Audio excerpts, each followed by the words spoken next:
Avez-vous déjà eu la chance d'assister à un miracle? Parfois, certains humains se comportent comme des robots ou n'ont plus aucun sentiment. Reset.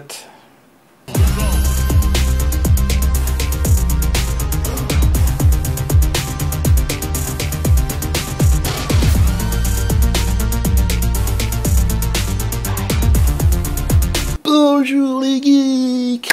Et bonjour les geeks, merci pour être un peu plus nombreux à chaque fois. Merci pour être un peu plus nombreux à chaque fois à suivre ce rendez-vous de cinéma et de dessin. Ce rendez-vous unique mêlant à la fois cinéma et dessin que seule la chaîne Day of the Geek est actuellement capable de vous proposer sur internet, sur les réseaux sociaux, sur YouTube, tout ce que vous voulez. J'ai vu que la dernière vidéo sur la planète des singes avait l'air de vous avoir bien plu et ça me fait très plaisir. Donc on va continuer à en faire plein d'autres très prochainement. J'ai déjà plein d'idées. Les illustrations originales ont également fait des heureux. Elles ont trouvé leur nouveau propriétaire sur le site Sandaway. C'est génial. Great job, thank you. I didn't know I was going to be given a prop. Merci encore aux fans qui me suivent régulièrement sur ce site et qui soutiennent ma BD qui est en pleine réalisation actuellement. Et surtout, je ne le répéterai jamais assez, n'hésitez pas à laisser des commentaires sur les vidéos, en dessous, là, des vidéos. Ça m'intéresse d'avoir vos impressions et d'échanger avec vous. Et n'oubliez pas surtout de vous abonner à Day of the Geek pour être prévenu aussitôt dès qu'une nouvelle vidéo est publiée. Ça aidera aussi à faire grossir la chaîne. Donc merci à vous, merci encore à vous. Reset. C'est là, reset. Donc aujourd'hui, on va parler un peu du film Blade Runner 2049 de Denis Villeneuve qui vient juste de sortir là. Sortie simultanée le 4 octobre en France et aux États-Unis, ce qui est assez exceptionnel. Donc Denis Villeneuve, c'est ce talentueux réalisateur québécois, déjà à l'origine de films marquants comme Sicario, Prisoners ou encore Premier Contact, Blade Runner, prononcé à l'américaine, Blade Runner. Avez-vous déjà eu la chance d'assister à un miracle? C'est la question qui est judicieusement posée au début du film. Un éblouissement total. Pour moi, c'est un des meilleurs films de l'année. C'est superbe, c'est magnifique, c'est fantastique. Tous les adjectifs que vous voulez, les adjectifs en hic, pas horrifique bien sûr. Non, franchement, j'ai adoré. C'était un chef-d'œuvre.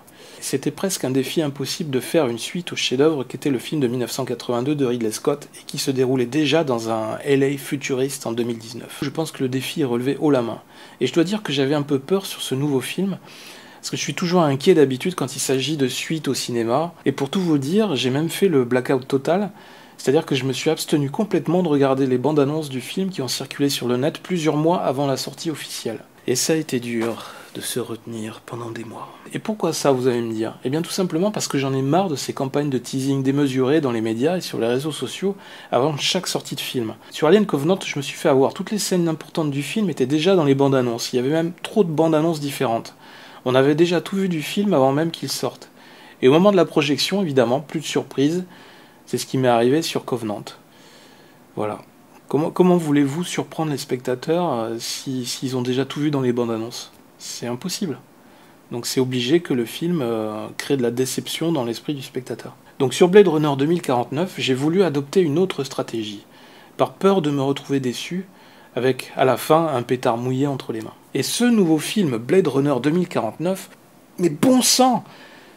Franchement, mais ça c'est un film. Enfin, un bon moment passé dans un cinéma. Ça faisait longtemps que ça m'était pas arrivé, et putain, c'était bon. C'était bon. Ah, ça fait plaisir. Nom de Dieu. Étirement. Ah, là, voilà. Allez, c'est parti pour une nouvelle review dessinée de folie. En 2049, soit 30 ans après le premier épisode, la planète Terre est recouverte de gigantesques mégalopoles surpeuplées et insalubres. Il y a de nombreuses tensions entre les humains et leurs esclaves qui ont été créés par bio-ingénierie. Ce sont des êtres synthétiques, des androïdes, que rien ne peut distinguer de l'être humain à part peut-être leur force et leur résistance exceptionnelle. Ce sont les réplicants. Au début, les tout premiers réplicants, de type Nexus 6, avaient été envoyés dans l'espace pour faciliter la colonisation de nouvelles planètes par l'espèce humaine. Mais certains s'étaient révoltés dès 2019 pour revenir sur Terre, où une unité spéciale avait été créée, l'unité des Blade Runners, ou Blade Runner en français, Blade Runner, pour les retirer, ces androïdes, ou plutôt les éliminer. Bonjour, je suis l'agent D comme Derrick et voici mon collègue l'agent K comme Klein. Nous sommes des Blade Runners. Nous sommes ici car on nous a appelés pour nous dire qu'il y avait un répliquant dans le bâtiment. Est-ce que vous avez vu quelque chose? Ok, donc je vois qu'on n'est pas tombé sur un bavard. Bon, écoutez, j'ai quand même envie de vous faire un test pour voir si vous êtes un répliquant ou non. Qu'est-ce que ça vous fait si je vous dis que vous êtes une grosse tafiole? Ok. L'agent Descartes, qui faisait partie de cette unité, incarné par Harrison Ford, avait réussi cette mission périlleuse avant de disparaître mystérieusement à la fin du premier film. Nous retrouvons donc dans ce nouvel opus en 2049 l'agent K, incarné par Ryan Gosling, qui est lui aussi chargé d'éliminer les répliquants désobéissants. Mais à l'occasion d'une mission de retrait, il va découvrir un lourd secret enfoui depuis plusieurs années, un secret capable de bouleverser le monde entier. C'est à ce moment-là qu'il devient à son tour traqué par la haute autorité qui est de mèche avec l'industriel Wallace, successeur de Tyrell. Donc le seul espoir de l'agent K est désormais de retrouver Rick Deckard, l'ancien Blade Runner, pour essayer d'en savoir plus sur ce secret, et peut-être aussi sur son propre passé, ses origines. Blade Runner 2049 est donc une production Halcon Entertainment, Scott Free et Warner pour un budget total avoisinant les 185 millions de dollars. Mais aussi un film inspiré de l'œuvre littéraire de Philip K. Dick, intitulé Do Androids Dream of Electric Sheep. T'as vu mon anglais un peu là? Littéralement, est-ce que les androïdes rêvent de moutons électriques? Ou plutôt, selon ma propre interprétation ou ma propre transposition en français, qui serait plutôt du genre, est-ce que les androïdes comptent les moutons électriques pour s'endormir? Et le terme Blade Runner signifie en quelque sorte celui qui court sur le fil du rasoir. Bref, le scénario pour le film 2049 a été ensuite écrit par Hampton Fancher et Michael Green. Hampton Fancher qui était déjà aux manettes sur le scénario du film de 1982. On ne change pas une équipe qui cartonne! Ah oui, pour information, il faut rappeler que dans l'œuvre de Philip K. Dick, la disparition des animaux est la conséquence directe de la pollution de la planète et de la guerre nucléaire. Donc, dans les films Blade Runner de manière générale, cette absence est soulignée par de nombreuses allusions. Symboles, origami, etc. Et donc dans le film de 1982, le tout-puissant Dr Tyrell est associé à un hibou sur son logo, animal traditionnellement lié à une certaine sagesse. En plus, vous pourrez constater que la danseuse nue Zora, dans le film, possède aussi un serpent synthétique. Et il existe bien d'autres références dans le film, bande de petits geeks. À vous de les trouver. Blade Runner 2049, c'est un film un peu long. 2h40, je le conçois. Et Denis Villeneuve a pu faire ce qu'il voulait au niveau du montage, c'est lui-même qui l'affirme. Il a pu donner au film un rythme lent et posé, comme à son habitude, pour permettre quelque part d'assurer cette continuité avec le premier film. Et c'est plutôt réussi.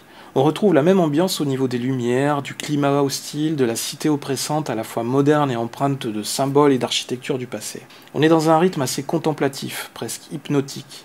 La musique de Hans Zimmer y joue pour beaucoup.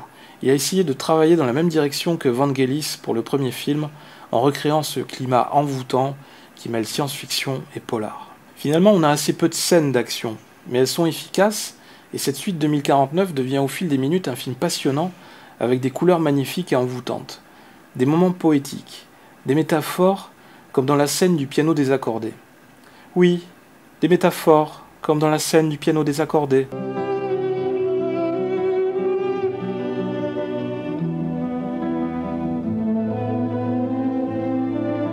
Irving Thalberg, le bras droit de Louis B. Mayer, le patron de la nouvelle société, avait obtenu de mettre sous contrat Lon Chaney, dont il avait remarqué le talent lorsqu'ils étaient tous les deux à l'Universal.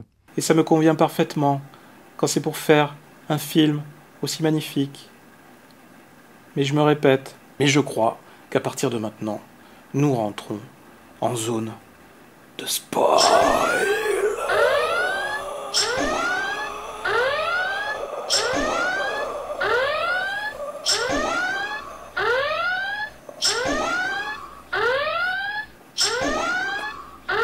Je parlais de la scène du piano désaccordé.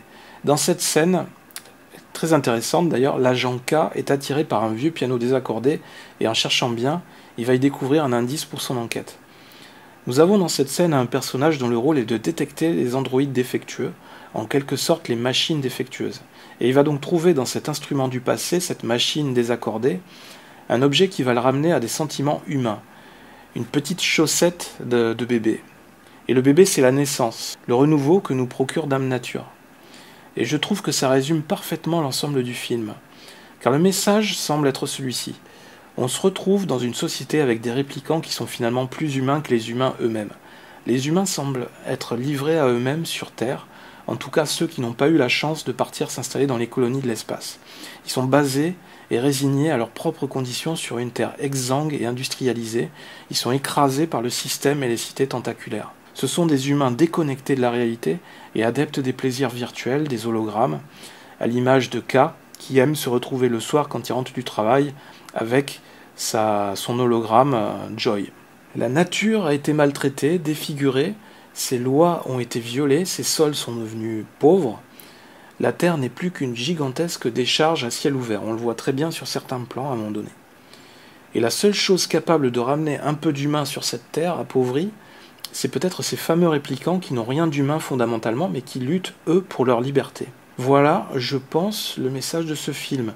Et j'adore quand c'est fait de manière aussi subtile en utilisant le symbole de ce piano désaccordé en l'occurrence. Ça veut dire que même maltraitée par les machines et la folie humaine, la nature finira toujours par trouver un chemin détourné, par le biais des machines s'il le faut, pour retrouver ses droits, pour redonner naissance quelque part. Donc Blade Runner 2049 a au moins le mérite de soulever des questions existentielles de cette façon unique, cette façon intelligente.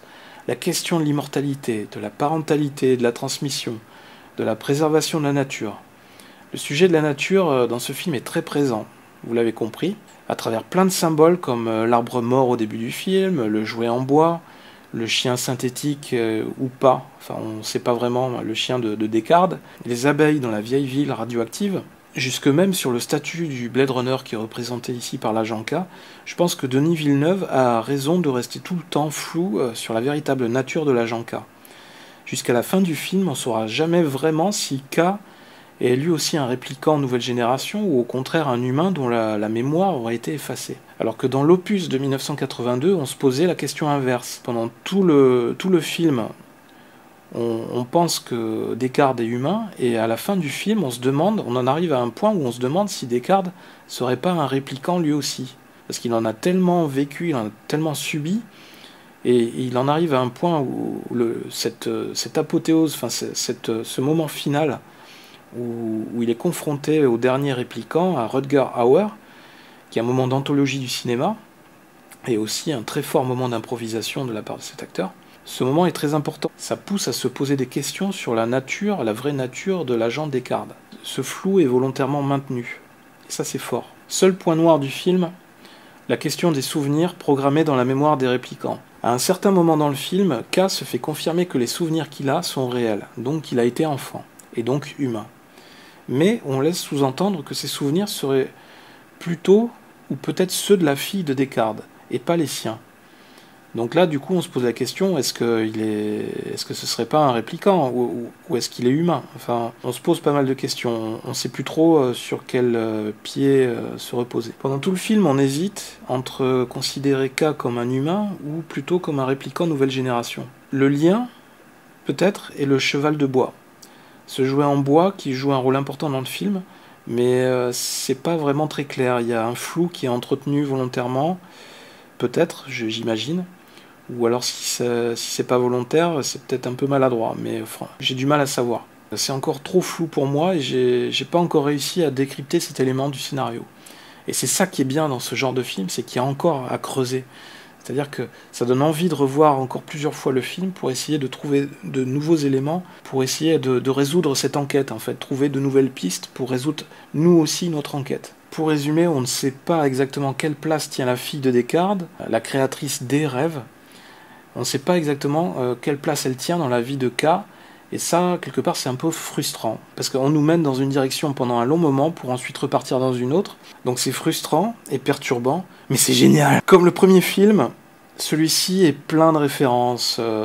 Il y a l'hôtel où est réfugié Descartes, qui ressemble un peu à un ancien palace, qui fait directement allusion au palace de Shining de Stanley Kubrick. On retrouve une flopée de bouteilles de whisky à forme carrée dans le palace où est réfugié Descartes. Donc forme qui fait référence directement au verre carré que Descartes tient à un moment donné dans une scène dans le premier film. Il arrive aussi à certains moments du film que la marque Peugeot apparaisse sur les voitures volantes, ces fameux spinners. Donc du coup là Peugeot a réussi un super placement de marque au milieu du film. On a aussi un petit clin d'œil au personnage de Gaff, ce policier qui accompagnait Descartes dans le premier film. On le retrouve ici avec ces fameux origamis à un moment du film quand il est en maison de retraite et qu'il est interrogé par l'agent K. On aperçoit aussi à un certain moment quand il vole au-dessus de la décharge à ciel ouvert, dans le ciel qui est envahi par un nuage, par un brouillard très opaque, peut-être de pollution, eh bien, on aperçoit les morceaux, le bout, la proue d'un gros vaisseau spatial qui est peut-être en partance pour l'espace et qui fait directement penser dans sa forme au vaisseau des Marines coloniaux dans Aliens, qui se déroule justement, il me semble, à la même époque à peu près. Donc on est en plein dans tout cet univers de science-fiction où tous les films sont interconnectés, sont liés, Blade Runner, la trilogie Alien, parce que pour moi là, ça reste la trilogie Alien. Enfin voilà, c'est très intéressant, c'est très riche et c'est très intéressant et ça reste cohérent. À la fin du film, on a Descartes qui entre dans un lieu pour tomber nez à nez avec sa fille, la créatrice des rêves, et il pose sa main sur la paroi transparente qui la sépare d'avec sa fille. Et ça, pour moi, c'est une référence directe à un des films de Denis Villeneuve, qui est Premier Contact, où justement les héros tentaient de communiquer à travers une paroi de la même façon avec des êtres extraterrestres qui venaient d'arriver sur Terre. Donc bravo, encore une fois, bravo pour tous ces clins d'œil, c'est super intéressant, c'est grisant pour des geeks comme moi. Et moi qui n'étais pas spécialement fan de Ryan Gosling avant ce film, eh bien j'ai plutôt été convaincu par sa prestation. Je trouve qu'il incarne assez bien son personnage et il assure le relais qui est transmis par Harrison Ford. Il arrive bien à entretenir cette ambivalence, ce questionnement permanent autour de son personnage sur sa nature, si elle est humaine ou plutôt androïde. Et puis ensuite, j'ai été véritablement charmé par l'actrice Anna de Armas, qui joue le rôle de l'hologramme Joy, et donc qui est en quelque sorte la dame de compagnie de K dans sa vie privée. J'adore ce concept d'ailleurs d'hologramme, c'est très bien fait dans le film.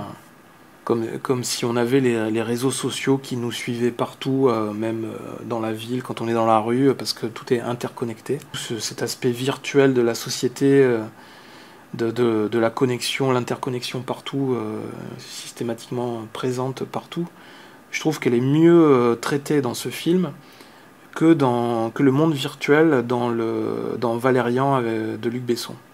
Où là, c'était un peu confus, et j'avais eu du mal à capter toute la scène, tout le fonctionnement de cet univers virtuel, ce marché virtuel. Dans ce film, c'est vraiment super bien traité. C'est très cohérent, et dans notre société moderne d'aujourd'hui, on y est presque. Ça laisse imaginer plein de choses, ça fait travailler l'imagination. Encore une fois, c'est génial. Alors pour revenir à Anna de Armas, je connaissais pas du tout cette actrice-là avant le film. Et là, je trouve que ça fait du bien de découvrir un nouveau visage, une femme qui a du charisme, qui incarne son rôle à la perfection, une vraie beauté du cinéma. Son hologramme m'a vraiment fait rêver, donc je pars du principe qu'elle a relevé le défi d'incarner un personnage virtuel à l'écran. On notera également la présence de l'acteur Jared Leto, qui, comme d'habitude, n'a pas lésiné sur les expérimentations autour de son personnage.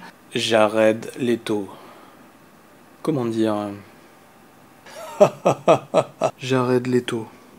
Je vais mettre les doigts dans une prise pour me mettre dans la peau d'un robot. Personnellement, au bout d'un moment, je trouve que cette exagération chez lui deviendrait presque ridicule ou déplacée étant donné le peu de temps où il apparaît dans les films. Mais bon. J'ai cru comprendre qu'il avait dû remplacer le défunt David Bowie, qui était originellement prévu pour incarner le richissime industriel Wallace. Et là, c'est peut-être le seul regret que j'aurais sur ce film. Qu'est-ce que ça aurait été top d'avoir le grand David Bowie dans ce putain de rôle sur ce putain de film. Mais putain, mais l'apothéose! David Bowie dans un film de science-fiction. Pourquoi il est parti l'an dernier? Il pouvait pas attendre que Blade Runner se fasse pour décéder un an après. Non, non, il a fallu qu'il décède un an avant. David Bowie dans Blade Runner. Mais putain. C'est comme avoir Michael Biehn dans Alien 5 ou 6. Alors, reprenons nos esprits. Sur le plan technique, il est bon de rappeler que le film a été tourné dans les studios de Hongrie, au Mexique, dans le Nevada, aux États-Unis, en Espagne, en Islande et évidemment au Canada. C'est donc un film complètement international. Et les effets visuels ont été assurés par Double Négative, par Buff Company et Weta. Le pari est encore une fois relevé pour tous ces studios, l'univers du premier film est parfaitement retranscrit, pas une seule fausse note pour moi. En voyant le film, j'ai cru revenir en arrière quand j'étais ado et que je découvrais pour la première fois Blade Runner. J'ai ressenti ce même émerveillement, c'est pour moi aussi une renaissance par rapport à mon expérience en salle de cinéma. Enfin, vous l'avez compris, c'est génial. L'esthétique du film, j'adore cette ambiance. Ça m'a marqué quand j'étais plus jeune et aujourd'hui j'adore encore ça, c'est génial. Ce film est un chef-d'œuvre. Je lui donnerai donc la note Day of the Geek de 5 sur 5. Encore un film intelligent et très humain qui s'attarde sur les émotions humaines, cette fois-ci avec des êtres synthétiques. Et ce second opus a l'avantage d'élargir encore plus l'univers qui avait déjà été créé en 1982 en apportant de nouveaux éléments à l'intrigue globale. C'est vraiment une œuvre créative sur tous les plans. Et c'est ce qu'on attend d'un film qui sort au cinéma, qui nous apporte à chaque fois de la nouveauté, qu'il prenne des risques, qui nous surprenne. Ce qui n'était pas gagné au départ suite au film de 1982, qui était déjà lui-même un chef-d'œuvre de la science-fiction. Franchement, allez voir ce film, vous ne le regretterez pas. D'ailleurs, les critiques sont unanimes sur ce film et pour une fois, je suis assez d'accord avec eux. Et en parallèle du film, Denis Villeneuve a d'ailleurs eu la bonne idée de sélectionner 3 autres réalisateurs différents pour réaliser des courts-métrages d'animation relatant notamment la période de blackout en 2022, ce bug informatique planétaire qui est survenu et qui a effacé toutes les mémoires des banques de données et qui a provoqué un redémarrage complet de toute la société planétaire. Et c'est un épisode qui se déroule entre les 2 films de 2019 et 2049 et qui fait le lien entre ces 2 films. Je vous invite d'ailleurs à surfer un peu sur la toile, sur le net. Vous les trouverez peut-être, ces courts-métrages. Moi, il me semble que j'en ai vu quelques-uns. Ils sont assez bien foutus par rapport à ce que j'ai vu. Et ils viennent encore une fois enrichir tout cet univers. Vous avez, parmi ces films, vous avez 2036 Nexus Down. Vous avez 2048 Nowhere to Run. Et vous avez, pour finir, Blade Runner Blackout 2022. Et vous savez ce que je me dis? Parfois, certains humains se comportent comme des robots ou n'ont plus aucun sentiment. Allô, oui, bonjour, c'est monsieur... Oui, oui, c'est le RSI, monsieur. La Sécurité Sociale des Indépendants, oui. Alors, avant de vous laisser continuer, monsieur, je vous signale que cette conversation est enregistrée. Hein? Alors, ceci afin de mieux traiter votre dossier. Donc, je vous appelle. Pour votre dossier, monsieur, vous nous devez à ce jour des cotisations impayées de 20 000 € pour vos revenus de 2017, plus une régularisation de 5 000 € pour 2016. Quoi? Non mais attendez, c'est pas vrai, c'est forcément une erreur. Qu'est-ce que vous dites? 25 000 €? Et vous êtes complètement fou, je peux pas payer. J'ai eu que 5 000 € de revenus sur l'année 2017. Je bosse comme un taré, je gagne presque rien, les clients me payent pas. Ah ben oui, ben c'est comme ça, monsieur. C'est la sécurité sociale française. Hein? Vous aviez 10 jours pour payer, il faut nous payer maintenant. Nous avons été suffisamment patients avec vous. Je vous informe donc que je viens de lancer une procédure de recouvrement, monsieur. C'est sûrement une erreur, vous pouvez pas revérifier dans vos calculs. Attendez une minute. Ah non, non, c'est bien ça, monsieur. Même après vérification, maintenant, vous nous devez 30 000 €. C'est n'importe quoi, mais vous foutez vraiment de ma gueule. Ah oui, mais c'est comme ça, monsieur. C'est la sécurité sociale française. Les actifs doivent payer pour la couverture sociale des gens qui n'ont pas la chance de travailler comme vous. La dernière fois que j'ai été grippé, je vous ai envoyé la feuille du médecin, vous avez même pas voulu me rembourser un vous n'allez pas centime d'euro. m'expliquer mon métier quand même. Avec tout ce que je cotise Ça tous les mois. s'appelle la solidarité nationale, monsieur. C'est pour ça que je dis que vous êtes vraiment une belle bande Donc d'enfoirés. écoutez-moi bien. Si vous refusez de payer pour la protection sociale des Français, je vous informe que vous vous exposez à des poursuites. Quoi? C'est vraiment très égoïste de votre part, je trouve, monsieur, Quoi? ce genre de comportement. Estimez-vous heureux que nous vous laissions la liberté encore d'exercer votre activité? Quoi? Mais Ah, répète un peu ça, espèce d'enfoiré. de- Je vais te... Mais comment vous permettez-vous, monsieur? Je vais devoir couper court à cette conversation car visiblement vous n'êtes pas disposé à discuter calmement avec un représentant d'un organisme mandaté par l'État. Donc je vais donc terminer ici et je vous préviens que nous avons mandaté un huissier qui doit vous rendre visite très prochainement à votre domicile pour recouvrer les sommes impayées. Ok? Bon, merci. Bien à vous, monsieur, cordialement. Attendez, j'ai quelqu'un à la porte. Tu peux aller ouvrir, chérie? Ça va, comment? Ne tirez pas. Ah, quel petit con. Ils se croient où, les gens, enfin, ici, Josiane? Ils croient encore qu'ils peuvent travailler comme ça. Incroyable. Incroyable. C'est des inconscients et c'est des égoïstes, quoi. Ils sont incapables, ils refusent catégoriquement de payer pour la sécurité sociale. Mais quelle bande! Mais enfin... Mais vous qui regardez cette vidéo, j'espère que vous êtes bien humain. Parce que si vous êtes des petits réplicants, attention, un Blade Runner va bientôt venir chez vous pour vous retirer. Ce film relate ici le destin de robots ou d'êtres synthétiques créés par les humains et qui veulent devenir humains comme leur créateur. Il en résulte que ces êtres supérieurs physiquement et intellectuellement à l'être humain parviennent tôt ou tard à ressentir à leur tour des émotions et même aimer. Puis peut-être un jour donner à leur tour la vie. L'élève dépasse le maître en quelque sorte. Pour ce film, pour son réalisateur, l'amour est la clé de la vie. Peu importe les barrières ou les frontières, la nature parviendra toujours à trouver son chemin pour transmettre la vie. C'est le miracle de la vie. Avez-vous déjà eu la chance d'assister à un miracle? Tiens, j'ai déjà entendu cette phrase. Oui, c'était au début de cette vidéo. Et c'est cette question qui est encore une fois judicieusement posée au début du film. Pardon d'insister, mais cette phrase a tout son sens dans ce film et c'est un peu le fil conducteur du film. Je connais certaines personnes qui ont déjà dû faire un redémarrage système. C'est obligé. La sécurité sociale française recrute.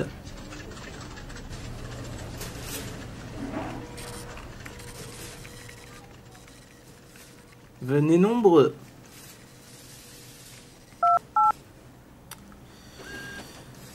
Enterprise, bonjour. Oui, allô? Bonjour? Bonjour, c'est le RSI. Est-ce que je pourrais parler au capitaine Kirk? Oui, allô, qu'est-ce qu'il y a? Il me demande, j'entends pas. Monsieur, c'est le RSI, je vous rappelle. Je vous appelle pour des cotisations impayées. Votre dossier... Attends, vieux, laisse-moi un numéro, je peux te rappeler. Écoutez, laissez-moi finir. Écoutez, si vous ne voulez pas payer, vous pouvez toujours saisir la commission de recours amiable. Attends, t'es bouché ou quoi? Je me bats avec des Vénusiens rebelles. Capitaine, votre correspondant a coupé. Veuillez libérer la ligne, merci. À la lumière de tous ces éléments, je me permets de poser toutes ces questions. L'espèce humaine doit-elle continuer à développer l'intelligence artificielle, la manipulation génétique? Doit-on continuer à bafouer impunément les lois de la nature pour améliorer sans cesse l'espèce humaine et accroître son règne sur Terre? La technologie est-elle la clé de la survie pour l'espèce humaine dans le futur, ou au contraire, est-ce qu'elle la conduira à sa perte, à chacun, de trouver ses propres réponses à toutes ces questions?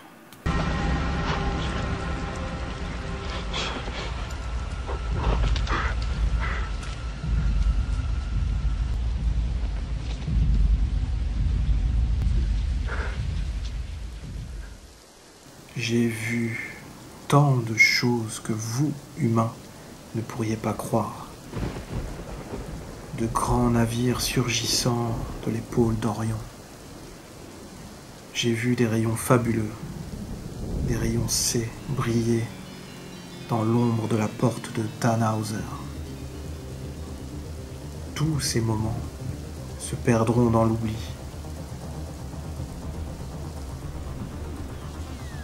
Comme les larmes dans la pluie. Il est temps de mourir. Tu aimes les films de gladiateurs? Est-ce que tu aimes quand un chien synthétique se frotte contre ta jambe? Comment te situerais-tu politiquement?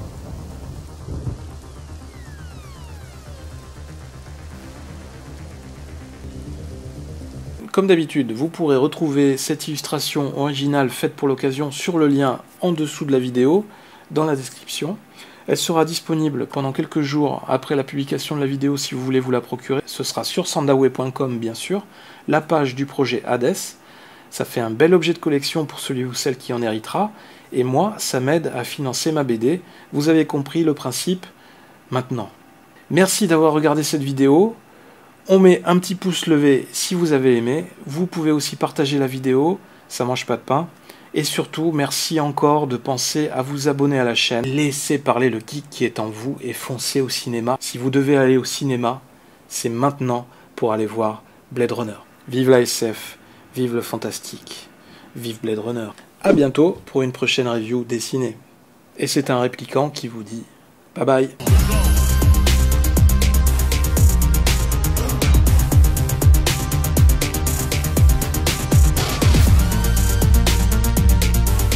Est-ce que tu aimes quand un chien synthétique se frotte contre ta jambe ?